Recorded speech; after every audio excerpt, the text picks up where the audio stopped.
It's time for My Favorite Husband, starring Lucille Ball. Hello, everybody.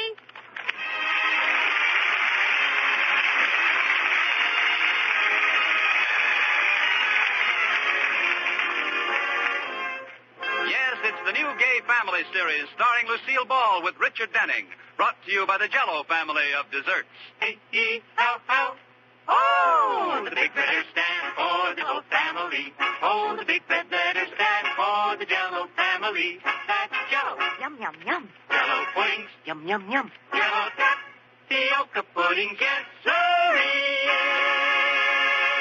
And now Lucille Ball with Richard Denning as Liz and George Cooper. Two people who live together and like it.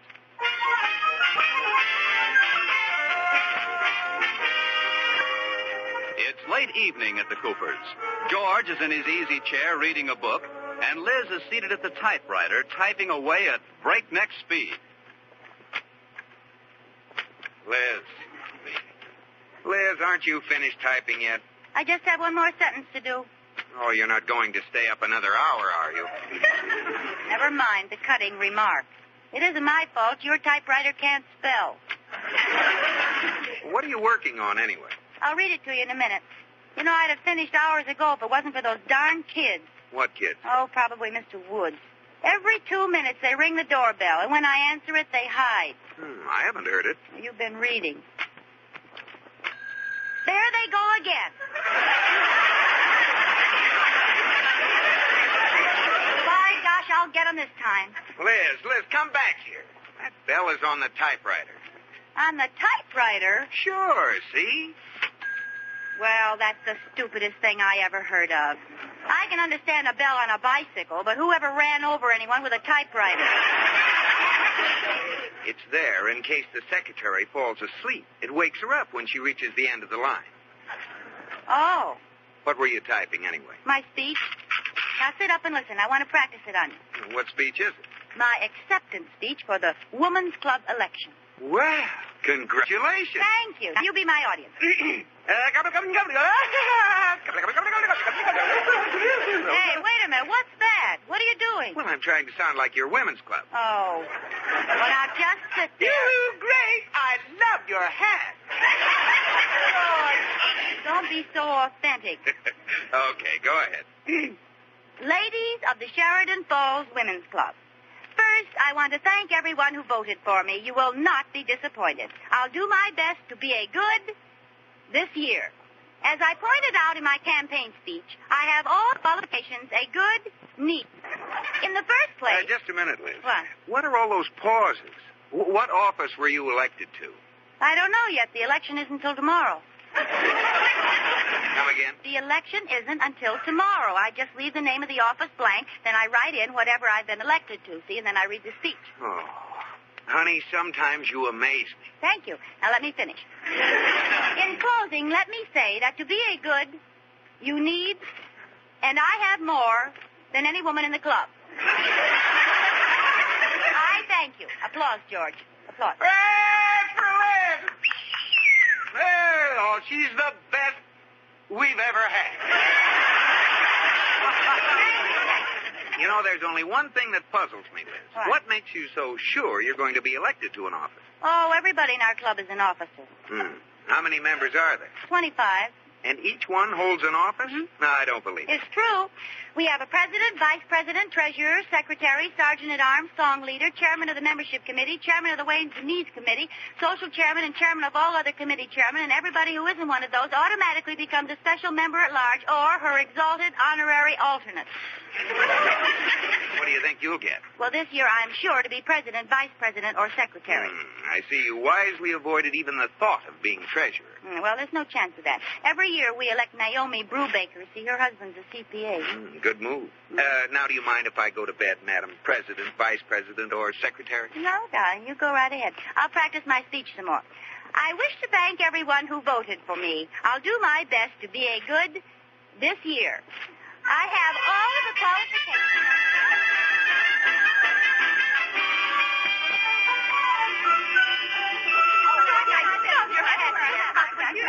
Hi, Iris. Liz, girl, how are you? When are you going to start the the meeting? Right away. The election committee just handed me a sealed envelope. Girls, may I have your attention? Well, you're crazy if you think it's natural. Honey, I've seen the roots of her hair up close and... Oh. Pardon me.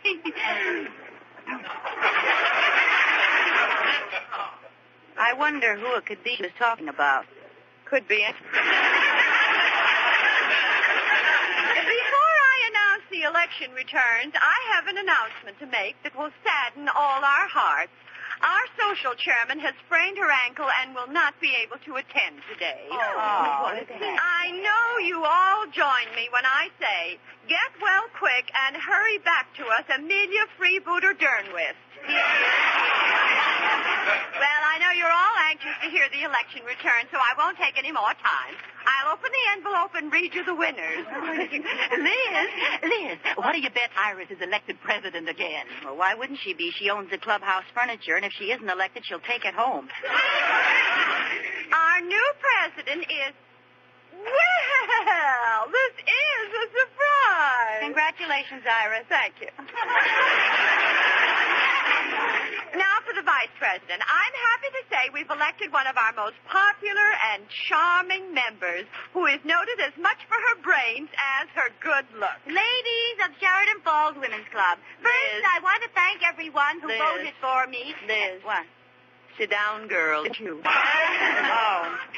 Our new vice president is Phyllis Brown. Congratulations, Phyllis. And you'll be delighted to know you've elected as secretary our most beloved member, a girl who doesn't have an enemy in the world. Ladies of the Sheridan Falls Women's Club, Liz. I want... Not me? No. Well, whoever she is, she just made her first enemy. The new secretary is Marge Van Tassel. Oh, that's me. Oh. Order, please. I'd like to ask a question. What? What am I? Let me answer that. You're a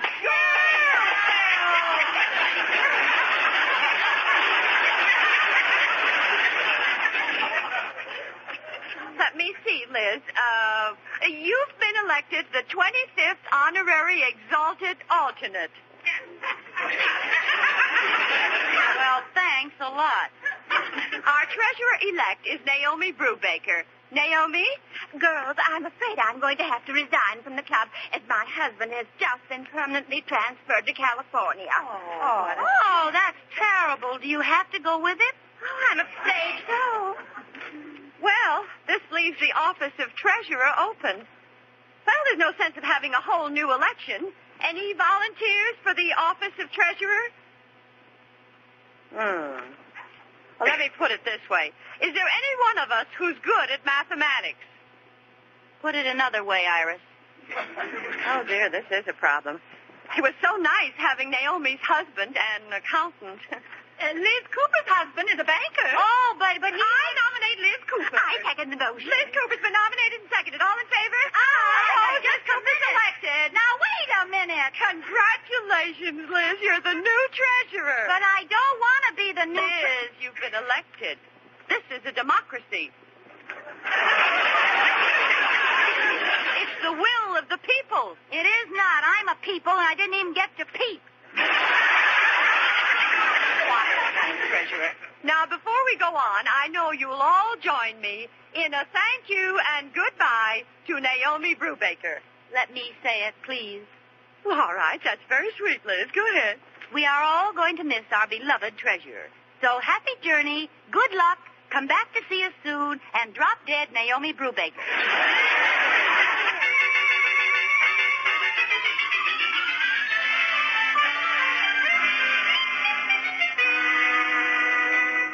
I don't believe it, Liz. How could people in their right mind elect you treasurer? Well, you see, George, the girls figured that as long as you're a banker... Oh, no, you don't. I've had enough trouble with that club of yours. Now, there's only one thing to do. Get out of it some way. What? You don't think I'm going to resign and let them think I'm stupid? No. Now, keep the job and remove all doubt. That's a nasty thing to say. Look, Liz, you can't even keep your household accounts straight. Now, how are you going to take care of 2 sets of books? I'll do it just to show you. Okay.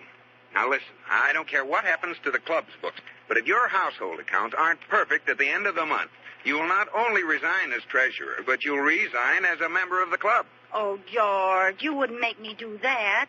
Wouldn't I? If your accounts aren't in perfect shape at the end of the month, it's farewell and good luck to our ex-member, Elizabeth Elliott Cooper. Here, here.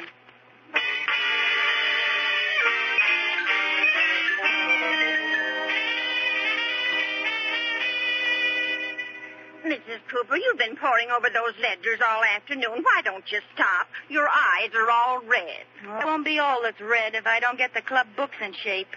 Well, what condition are they in? Fair, medium, poor? Keep going. Rotten, horrible, lousy? You're not even close yet. I can't go any farther and still be a lady. Well, don't try, Katie. There isn't any word for books in this shape because books have never been in this shape before. Won't Mr. Cooper help you? Oh, he'd just mess them up worse. You know, he's dying to get me out of the club. How about Mr. Wood next door? I saw him outside just a few minutes ago. Oh, that's a wonderful idea. Let's see if he's still there. Yes, there he is, across the street, talking to that old man. Say, who is that old man, anyhow? He's been hanging around the neighborhood a lot lately. I don't know. He looks like a tramp. Mr. Wood! Mr. Wood, can I see you a minute? Certainly, Miss Cooper. I'll bet he can straighten you out in no time. Yes, Miss Cooper, what is it? Mr. Wood, do you know anything about mathematics? I'm a whiz at multiplication. You are? Oh, yes, I have 11 children, and I have to hear their times tables every night. Well, I'm having trouble getting my club books straight. Well, let's take a look at them and see what the trouble is. Come in. They're here at the desk. Oh, yes. By the way, Mr. Wood, who's that old man you were talking to? Oh, he's a poor old derelict who's been hanging around. I give him money from time to time. Oh. Well, here are my books, Mr. Wood. Would you mind taking a quick look and see what the trouble is? All right. Ooh.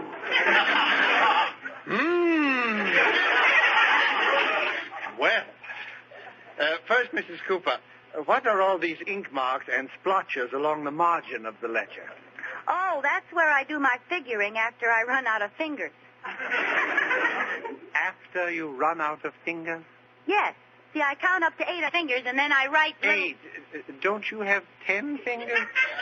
Of course I do. Then why do you only use 8? What am I going to hold my pen with, my toes? My mistake. Suppose you show me what you're having trouble with. Well, it's this column of figures here. Oh, can't you get an answer to it? Yeah, that's the trouble. I have 5 answers. Well, now, Mrs. Cooper, all those answers can't be right. I know it. I know a column of figures only has 2 right answers. If I could only find out which... 2? Yes. One when you add from the top to the bottom, and the other when you add from the bottom to the top.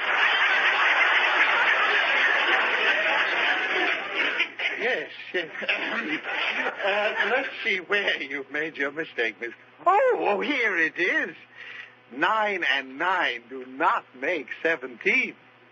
They don't? No, 9 and 9 make 18. Since when? Forever and ever. There was a certain Miss Maloney in the 5th grade lied to me. Well, I think whoever invented arithmetic was pretty stuffy. Huh? Why does one number have to be right? Why can't there be more than one number? Now, let's be progressive about this. Now, Miss Cooper... If a gets a new number and believes in it, let him stick to it. I think there should be a new freedom, a freedom of numbers. Digits of the rise. Our slogan is 9 and 9 make 17 or fight. Excuse me, Mrs. Cooper. I think one of the children is calling me. Oh, don't go, Mr. Wood. Just explain one more thing to me. This item here, $1.50. Where do I put it? Is it a debit or a credit? Neither. It's $1.50. Is it going out or coming in?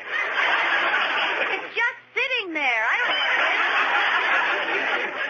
You have to know in order to make the correct entry. Entry? Miss Cooper, is it too late for you to resign? Oh, all you men are the same. There may be 1 or 2 things wrong, but for your information, I'm the best treasurer the club ever had. Being a women's club, this is highly possible. But how How do you arrive at that conclusion? Well, I've only been treasurer 2 weeks, and look, I've got a surplus of $4 million. You didn't write a check for it, did you? No, but I was dreaming of a very swanky clubhouse. Miss Cooper, I hate to tell you this, but you'll have to move the decimal point back 7 places. 7 places? 1, 2, 3, 4, 5, 6, 7. What kind of a clubhouse can you buy for 40 cents? Maybe you'll have to settle for a club sandwich.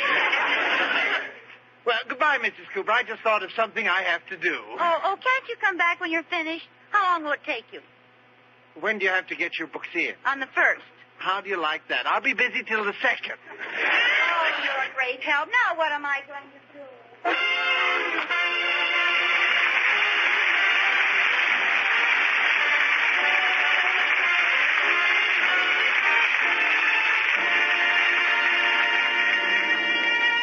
Well, some women like Liz do get the most extraordinary totals from a column of figures I've ever seen. But then it's really less important for a woman to be a mathematical genius than it is for her to know, for instance, how to make a meal a success. Well, of course, that's simple if she knows about Jell-O tapioca puddings. Because Jell-O tapioca puddings do make glorious dessert treats. And why not, when you have 3 wonderful flavors to work magic with? Jell-O chocolate, vanilla, and orange coconut tapioca. Luscious and creamy. And Jell-O tapioca puddings are as easy to make as adding 2 and 2. They're ready prepared. All you do is add milk, and they take about 5 minutes to cook. Try a treat with Jell-O vanilla tapioca pudding tomorrow, like pouring chocolate sauce over each serving and sprinkling chopped nuts on top for a delectable chocolate nut sundae. You won't need to know a speck of arithmetic to figure out why more women buy Jell-O puddings than any other prepared puddings in the world. Jell-O.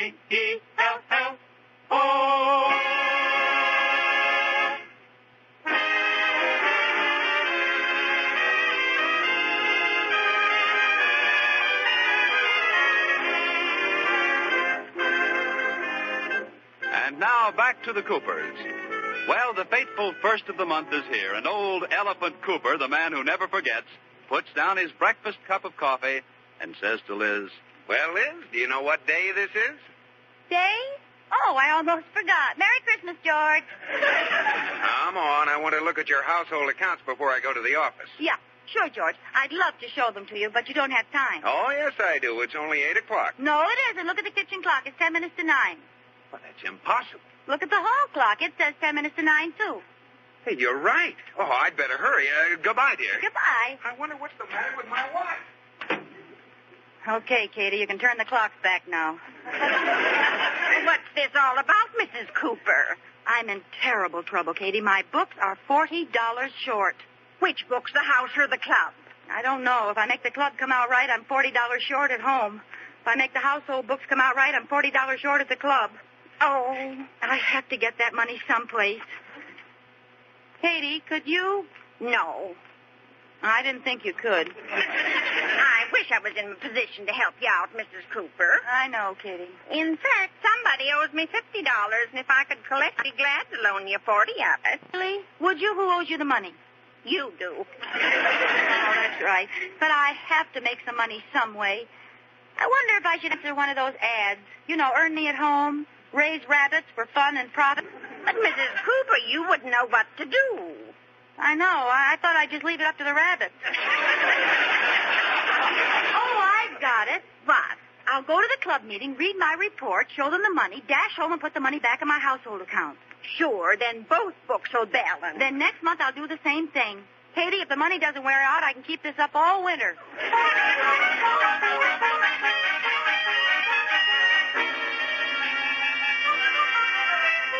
And so, fellow members, thanks to your clever treasurer, we now have a surplus of $100, which I will take home for safekeeping. Oh, isn't that wonderful? Madam President, The chair recognizes Marge Van Tassel. since we have so much money in our treasury, I'd like to suggest that we contribute some of it to the Sheridan Falls Boys Club. Oh, that's a wonderful thought. In fact, the Boys Club needs money so badly, I think we should contribute the whole $100. Oh, that's a horrible thought. What's the matter with it, Liz? You just said you liked the idea. Oh, I do, but let's not give the whole amount. As treasurer, I insist we leave something in the treasury. Like, to pick a number at random, $40. Well, as long as we're doing this, let's do it right. Yeah. I move the club contributes $100 to the Sheridan Falls Boys Club. I second the motion. All those in favor signify. Now, just a minute. I want more discussion. Well, what's there to discuss? Well, for instance, what are they going to do with this money? I have a right to know where our money's going. Oh, Liz, you know as well as I do. It's for little boys. Yes, and if I know little boys, they'll take that money out and spend it on little girls. It's been moved and seconded. We make this donation. All in favor signify by saying aye. Aye. Opposed? No! The motion is carried. I demand a recount. Liz, the motion is carried, and we're going to give that $100 to the Boys Club. It's all over. It is? Yes. And as long as you have the money with you, I think you should take it over and present it to them right now. Me? Well, that's the treasurer's duty. Actually, I'm surprised at you, Liz. The way you act, you'd think the money belonged to you. Yeah, wouldn't you?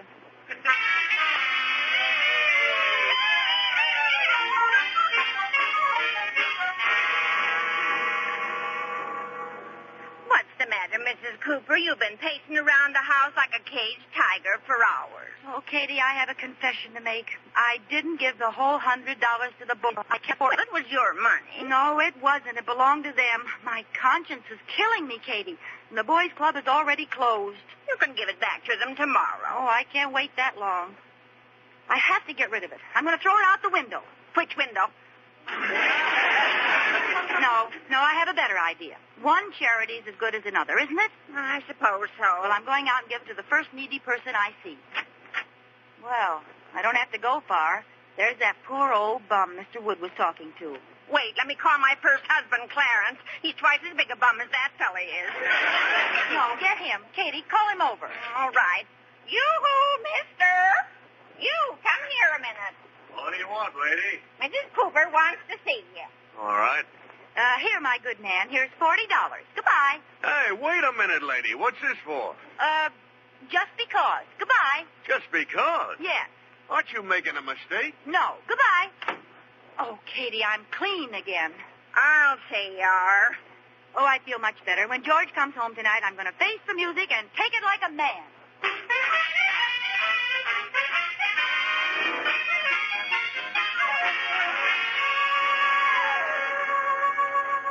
Katie, what's the matter with George? Dinner's been over half an hour and he hasn't asked to see the books yet. You're awful anxious to rush to the gallows, Mr. Cooper. Maybe he forgot. Gee, do you think so? Liz, come in and bring your book with you. Well, goodbye, Katie. It looks like this is it. Goodbye, Mrs. Cooper. Be brave. I will. I feel just Liz of Arc. Farewell, Katie. The executioner awaits. Oh, I'm going to my room. I can't stand to see this. Here I am, George. Well, Liz, are you ready? Yes, George. Do your books balance? George, do what you will to me. I face you with a clear conscience. Here are my books. You'll find that there is a... Oh, I'll get it. Maybe it's a reprieve from the governor.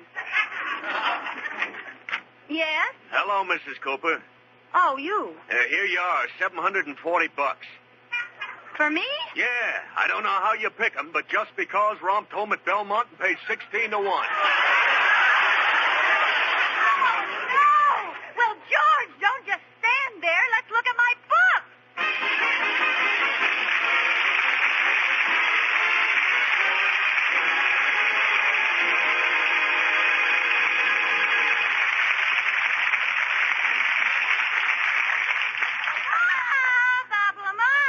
Yes, Lucille. So long, Robert. I'm taking another trip. Oh, it's so easy when you're on the radio. Well, where are you going tonight? Sunny, sunny France. I want to see if it's true of nothing but love over there. Mr. Soundman, I'd like to Paris. Oh, right on the Eiffel Tower. Hey, watch that, will you? Oh, here comes Ashman. Ah, mademoiselle, vous êtes très jolie. Vous êtes charmante. Vous êtes magnifique. I think he wants a match. Je do not speak vos language. Well, I was saying you are beautiful. Your face reminds me of jello puddings.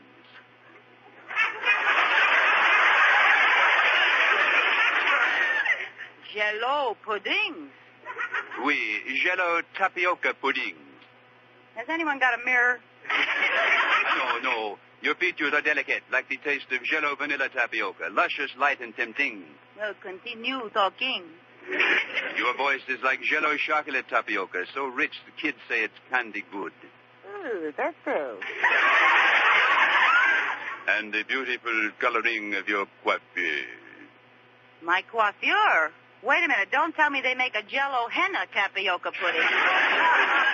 No, its beauty is as satisfying as Jello orange coconut tapioca. A wonderful blend of refreshing orange and tropical coconuts. Well, thank you, booze. Jello tapioca puddings are easy, too. They take only 5 minutes to prepare. And now, mademoiselle. Ah, here it comes. I want to ask you a great favor. I knew it. You want to kiss me? No. What? I will buy you a dish of Jello tapioca pudding. Well, tap my ochre. These Frenchmen really know how to make love. Come, dear darling.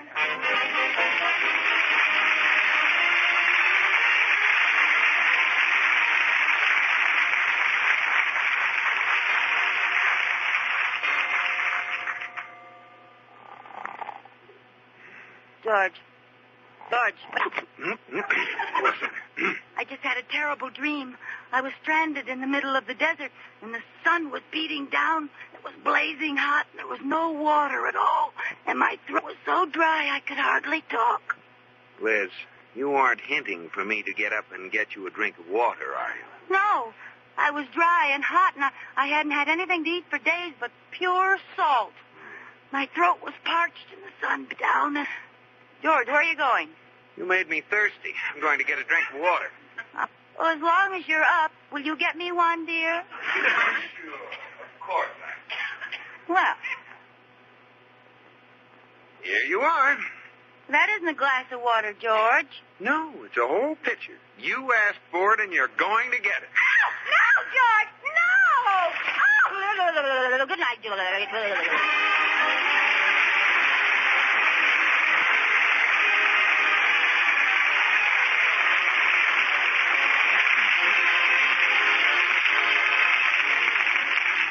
Our country is building the best trained, best educated peacetime armed forces in history. And there's a great career for the volunteer. Today's United States Armed Forces constitute the world's greatest scientific enterprise. And today's serviceman is a skilled professional who works with advanced techniques and equipment in specialized fields, from push-button flying to television, from jet propulsion to pathological research. The educational opportunity is unlimited, and the serviceman is trained in the world's best technical schools. Yes, the armed forces offer a great career to the volunteer.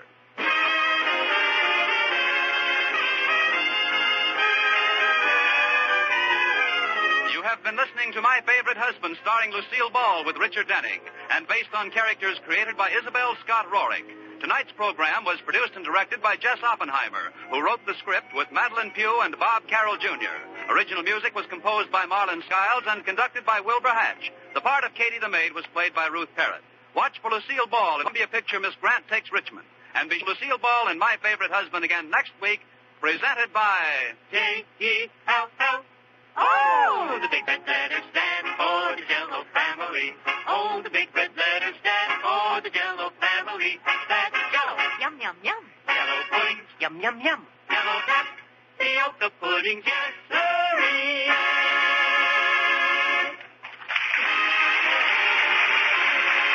This is Bob Beaumont speaking. This is CBS, the Columbia Broadcasting System.